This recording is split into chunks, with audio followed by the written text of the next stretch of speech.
Hello, everybody. We're hoping that these technical difficulties are going to pass. How are you? How is everybody? Hi. Happy Sunday. We're just waiting for a wonderful guest to come on the line. We've been having a little bit of technical difficulties with going live with the connection. So we are here. We're back on. Hello, everyone. Thank you for joining us. Oh, great. Our wonderful guest of honor is here. Definitely have to love it. Definitely do. So let's get her on. I'm so excited for our new guest to join us, for a wonderful guest, actually, my first guest. So let's see if we can get her on now. Okay. How is everybody? All right, we're waiting for our wonderful guest. Yay!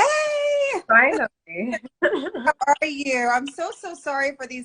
I don't know what's going on with our technical difficulties with Instagram It's Live, but thank you so much for sticking in there with me.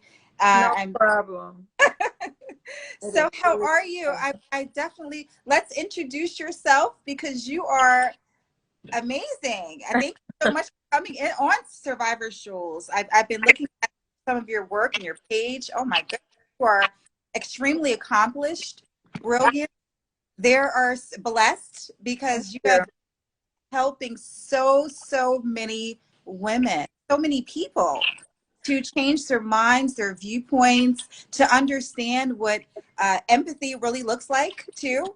So let's get into who you are, and would you be so kind as to introduce yourself?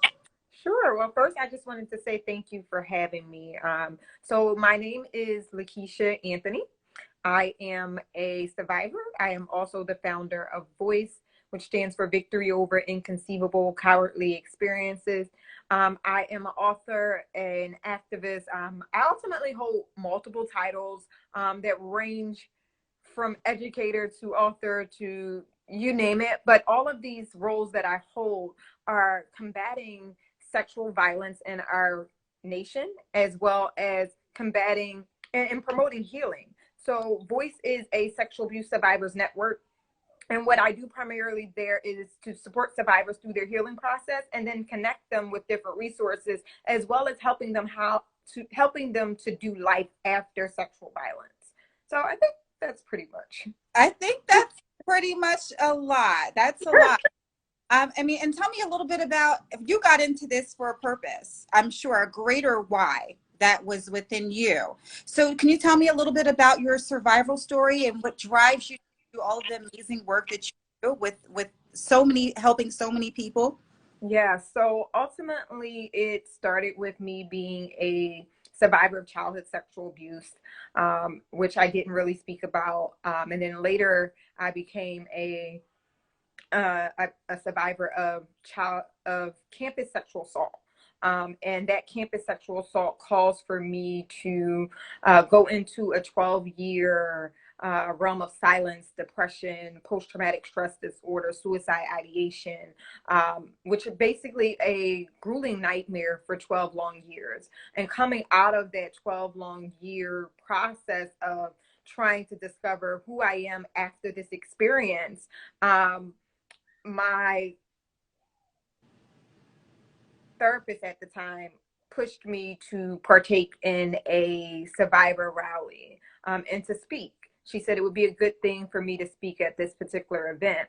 And I said, no, I'm okay. I don't want any parts of this. I believed in my mind what I was going to do was take this experience and take it to the grave with me.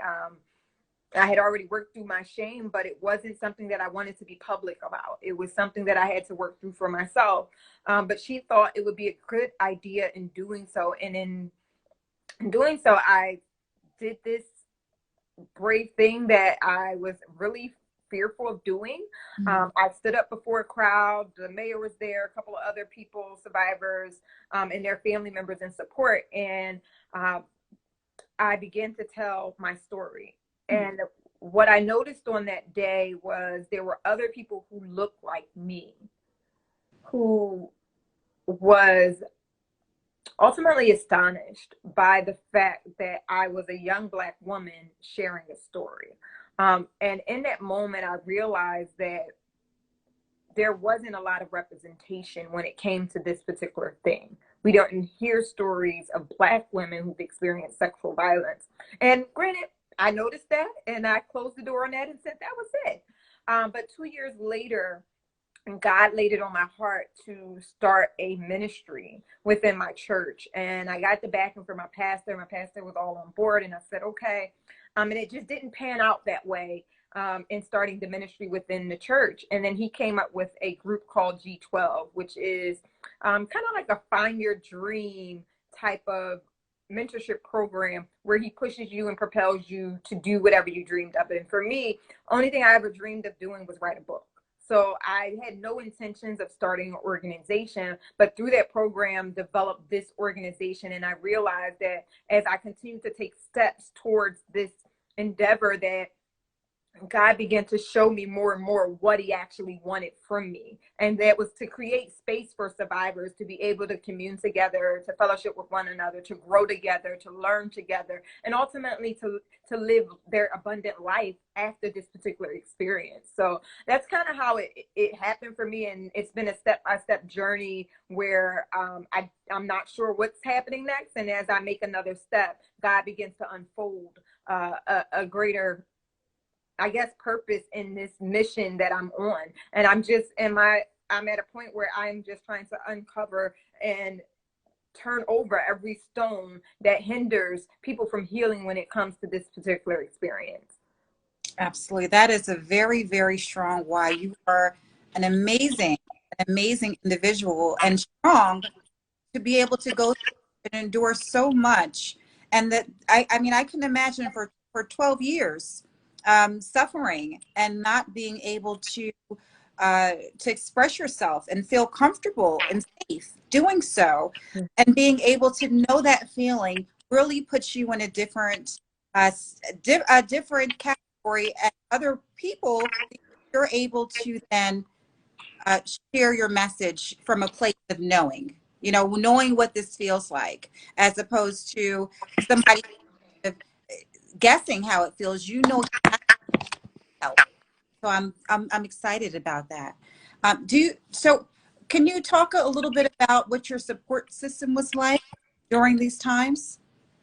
During that time, I primarily really did not have a support system during that time. And it wasn't because of my family rejecting the experience or anything like that, but it was because they did not really know what I needed, did I, nor was I able to communicate what I needed in that moment. And also not knowing how to handle this particular type of experience. This wasn't something that my family talked about. This wasn't something that my community talked about during this time. We weren't in the Me Too movement where everybody's talking about sexual violence and everybody has an opinion and thought, feeling in reference to it. It was an era where this was something that nobody ever talked about. So in the very beginning, I didn't tell anybody until I found out actually that I was pregnant. And when I discovered that I was pregnant, I felt that I needed to tell somebody because I couldn't deal with that alone at 19 years old. So I told, the first person I told actually was my little sister, who was 12, who didn't even understand what I was telling her. And from there, I went to a payphone and I called my dad and I told my dad. And of course, like any other dad, he wanted to go and, hurt someone. And I was like, no, I don't want you to handle that way. I then told my mother, and then I told my grandmother. And I told my grandmother, and my grandmother's response was, are you sure that you're not pregnant? Mm. Are you sure that you didn't just get pregnant? Oh, I see. Okay. So, and it wasn't, and many people hear that and they be like, oh my gosh, like, how could she say that? But where I am now, I understand that it was unfathomable for her to be able to even grasp the concept, because it was more likely for a young Black girl to get pregnant than it is more likely to actually have an experience of sexual assault or rape. And granted, we know that then the numbers are not more likely, but given what we talk about in our society, it seemed as that was the such thing. And in that process, I didn't want to talk about it. So therefore, my family didn't talk about it. So then that's when I went into this long 12-year silence where I didn't want to tell anyone else about it. I mean, the people that I told didn't necessarily have the tools to be able to help me navigate the experience. And from that, I decided I was just going to be silent about it. There was no point in talking about the experience because of who's going to help me. Who knows what to do? I don't know what to do. And I just became silent about that experience. And from there, I read a book years ago and I began to see myself in the book. And by me seeing myself in that book, it was a sign for me in God. And I think the only person that I really did have that was my main support during that time was God. You know, I had a tough relationship with him in reference to it, but we bowed it out in my journals and my prayers. We really would go at it in reference to how I felt about this experience. And from there, that book prompted me to go get help. And I started going get help at Philadelphia Center Against Sexual Violence, where I did group counseling and individual counseling. And then that's where the support really came from. And I then began to lean on my family in a way, because now I had the tools to be able to introduce them into the tools and how to even help me. And I think that many of them thought that if I wasn't talking about it, then there was no need for anybody to talk about it. Right. Right. That makes a lot of sense. I mean, and so there, because there's power in your voice. The more you tell the story, the more power it shows you and so many other people of how much it really, how much weight it actually holds. You know, these things weren't just something that happened and to pass you by. This is something that, you know, is an issue that has to be dealt with on the highest level. Yeah, So definitely. definitely commend you. Can you talk to us about the power of using our voices as survivors? What kind of voice? What have you felt um, over as you go around and you speak to more people about your story and you've been sharing it? You started with sharing it with God first, of course, and then your family and friends, and now you're telling, you're going to the ultimate, telling a stranger your story. My goodness. I mean, the first feeling of that had to have been a feeling of I actually can't even tell you what that's going to feel like for you, but what power or what freedom or what anger, what did you feel? What was So the power that you felt when you were telling people about your story? the very first time I told the story, it was um, very freeing, and it was like a weight lifted off of me being Mhm. able to tell that story publicly, and it was mainly because of the safe space that I was in. Right, we tell people to tell their story all the time, but oftentimes we don't make sure that they're curated in a safe space to be able to tell that story where it's received and that they can get the love that they and support that they need in those particular times. So I told it in a safe space and I received lots of love and encouragement. And then after that, I vowed to never tell it again. But what I realized through the journey is that as I began to continue to tell my voice, when I became stronger and I actually gave keys to unlock someone else's silence. For many people, it was the first time that they've heard a story. For many people, it was the first time they heard someone who looked like them to actually say that they've experienced sexual violence. For others, it was just astonished that, wow, I can't believe that someone has been through this and it's someone that I know, someone that I care about, something, and it's actually a real thing, right? That it isn't just something we see on TV, but it's something that some people do endure. And for me, it just became more freeing. There were times where I would withhold pieces of my story. Mhm. And I realized that as I continued to tell the story, I began to even unlock more pieces of the story for myself, and which then began to unlock some of the shame that still was connected to other experiences that were attached to my story. Like I would never tell anybody that I was pregnant and I got an abortion. That was something that I was ashamed of in that time frame because you're a Christian, why are you getting an abortion, right? So for me, it was so much other things that were being unpacked as I continued to tell the story. So not only was it freeing for me, but it also allowed me to unlock some things for other people. And then not only that, I realized that the power of a story can change legislation. It can change not only hearts and minds, but it can change laws. And I think that when people think about a story, they think, oh well, my story doesn't matter. But your story does matter, and it can change someone's life completely. And I had the opportunity to sit before the Senate and testify and tell that story. And now, because of that, PA has changed our statute of limitations in reference to sexual assault. And I got to tell my story, and my story was the catalyst for that. So stories have power, and I believe that when we talk about different issues, if we don't connect real life stories to it, we don't hit the hearts of people. And I believe if we really want change to happen in our world in general, then we again have to hit the hearts of people before we can do anything else. I totally agree with you. And I am so enamored by your story, by your drive and your desire to help, and the power that you hold, by even being able to speak to the Senate. Huge. Who would have thought that you would be there? And this is how God really propels us and takes us to the next level. When even when we're kicking and screaming, in essence, Oh He, yeah, right? He definitely. knows what's for us. So I definitely commend you. You are, I'm just so honored to have you here because you are I love amazing, to hear. brave, and courageous. So, and so one of the things that stuck out was, out of the many things that you've said, was about having a safe space. And I think that's huge. For me, as a domestic violence survivor, I was in a domestic violence shelter. I understand the value too of having a safe space, right? To speak, because if you don't have a safe space, then you can potentially put yourself back into the into a horrible state because you've told somebody who doesn't grasp what this means, the full weight of it. And there's weight that dealing with this type of situation holds. Yeah. What would you say to the families of and loved ones, victims that are experiencing abuse?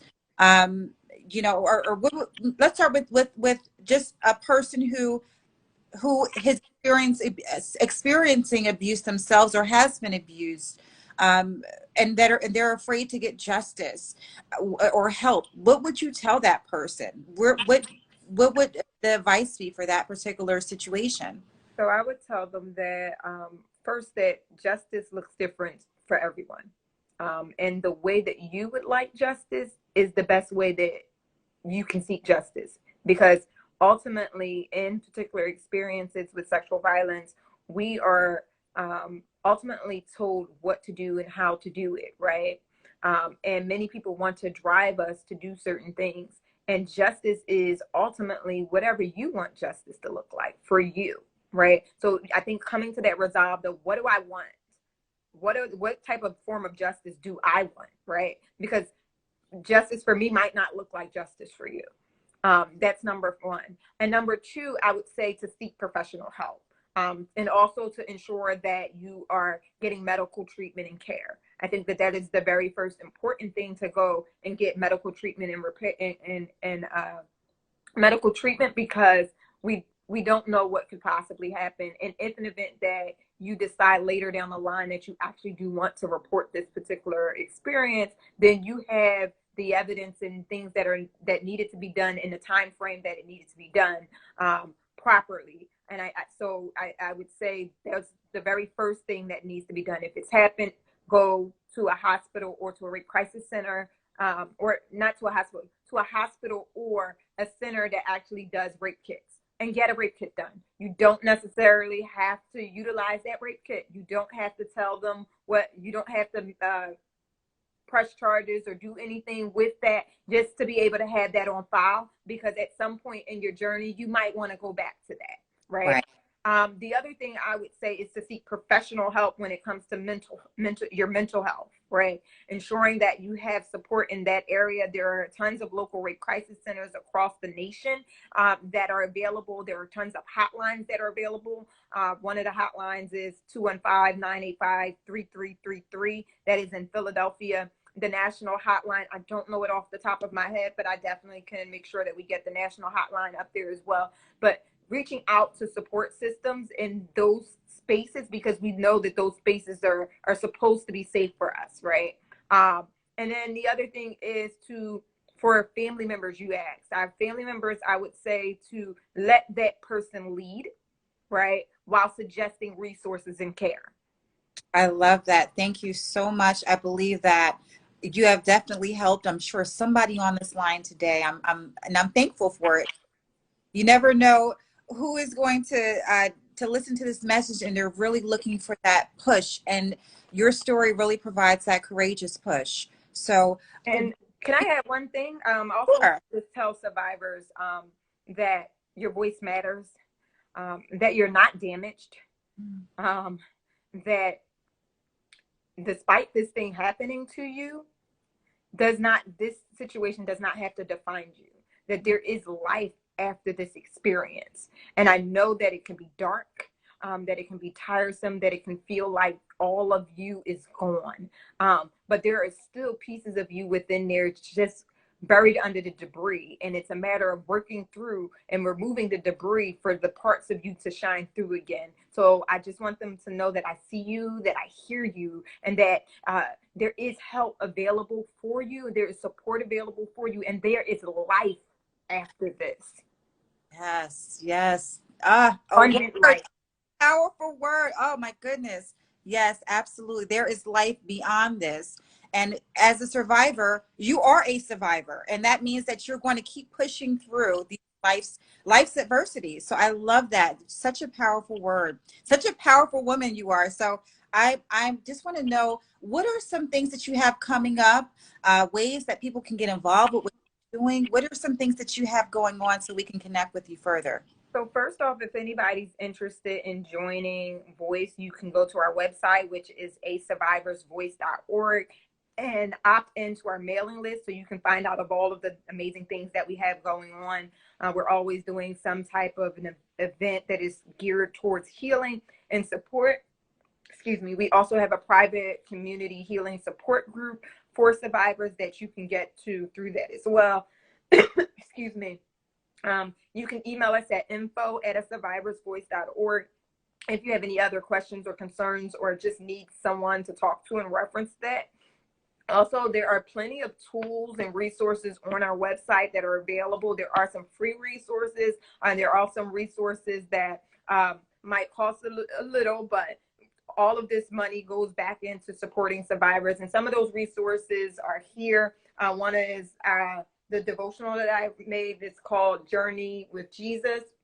It's a 7-day devotional that kind of talks about the things that Jesus has been through, that is kind of similar to that of a survivor, and him being able to identify with the same type of pain that we've experienced as a survivor. And then the other thing is the healing guide.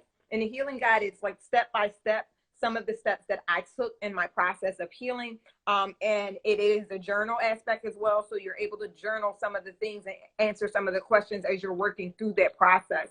And the other way is to follow us on social media at A Survivor's Voice on all networks, or you can follow me personally at IM_the voice. On Instagram, I am available to speak with anybody who needs the support in any way, shape, or form. And just know that surviving itself is enough. Okay, I want people to know that surviving is enough.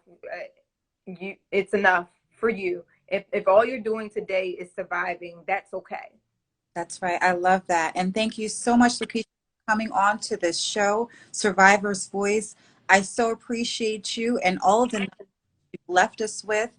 We'll definitely have to make sure that each person pick up your books.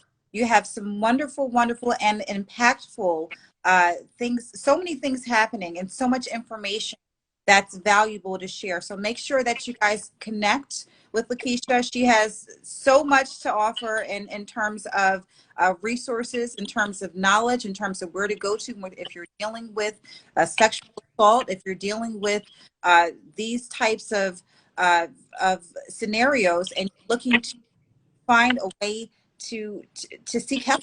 And that's where we're at. We're at a point where we need to be at where we're dealing with the situations as opposed to throwing it under the rug, right? At the high level. And that's what you're doing. I love it.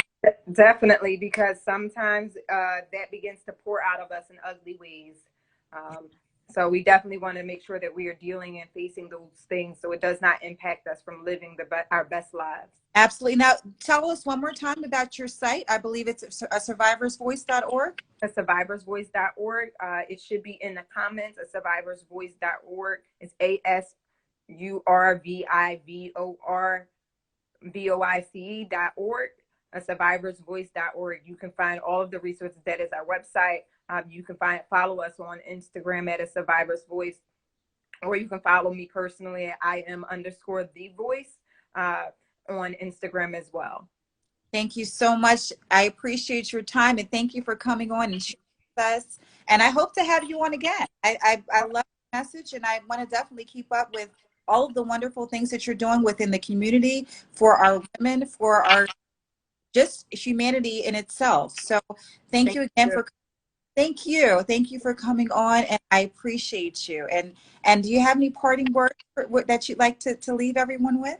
I just wanted to say thank you for having me. Thank you for listening in. And I just want to thank you all for just wanting to be aware and knowledgeable about this experience. And I think that is the first step to helping survivor, by becoming aware. And then also just want to normalize healing and note that healing is a lifestyle. We have to heal from different things in life, and it doesn't have to be attached to a traumatic experience. So if we normalize healing, then we can normalize when traumatic experiences happen. Then it's not as much stigma attached to that healing process. So make healing a lifestyle. Yes, I love it. Thank you so much. Thank you all for joining us. Are there any questions that anyone has in the audience? We'll open up the line for some questions, or the live for some questions rather. That's awesome. So yes, we have yes to normalizing here, healing. I know we have a lot of different comments that we've passed. Yeah, a lot of comments. Yes, there's been a lot of comments. Let's try to get to some of them. Questions, and even if it's some questions in reference to my story, I am willing to be the guinea pig in this moment, being able to share, because oftentimes we want to know certain things, but we don't want to ask someone who is a survivor we know, because it might re-traumatize them, or it might hinder them in some way, shape, or form. So I am availing myself. Nothing you say to me, or nothing you ask me tonight will I be offended by. I am here for your learning aspect. Okay. I love that. And for those who feel uncomfortable writing it at the bottom in the comments, in essence, feel free to email to DM or to myself or to LaQuisha to be able to give you the tools in order to get you in a safe space. So what you can do, if you're feeling uncomfortable about writing it into the comments, make sure that you either contact one of us. I'll make sure that I get the message over to you. And I think that that'll be a better safe place for those young women who may be a little bit uncomfortable sharing in the comments. Mm-hmm. Just know that this is a safe space. However, know that you can reach us in all different avenues. So we are here, and we're made ourselves available to you. So thank you guys so much. It's been an amazing interview. I so appreciate your time and coming on. Thank you again, and you have a wonderfully blessed night. I will actually, I'm going to pick up your books today. Actually, awesome. I'm purchasing both of them, girl. I am excited. Okay. Awesome. I appreciate it, and congratulations on the launch of this series. I believe that you're going to help a lot of people through being able to hear stories of survivors through different experiences. So I thank you for highlighting that and for having me tonight. And you have a good night as well. Thank you so much, Queen. Have a good night. Good night. All right, bye-bye.